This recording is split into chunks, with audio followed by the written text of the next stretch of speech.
Alam mo bang kung gusto mong yumaman ay may isang bagay kang dapat ginagawa sa alaga mong pusa para ang pagyaman ay mapasa yung buhay.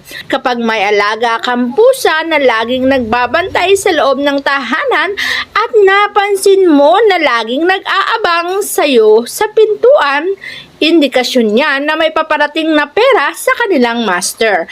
Kapag naman ang alaga mong pusa ay sumasama sa mga katulad niyang pusa at biglaan na lamang itong nagtago at nalaglagan ng balahibo, ang balahibo na yan ay kuwain mo at ilagay mo sa isang pulang lalagyanan kasama ng iyong kahilingan.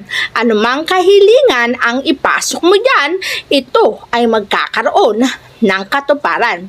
Mahalin at ibigay mo ang kanyang naisin dahil ibabalik din niya sa iyo ng siksikliglig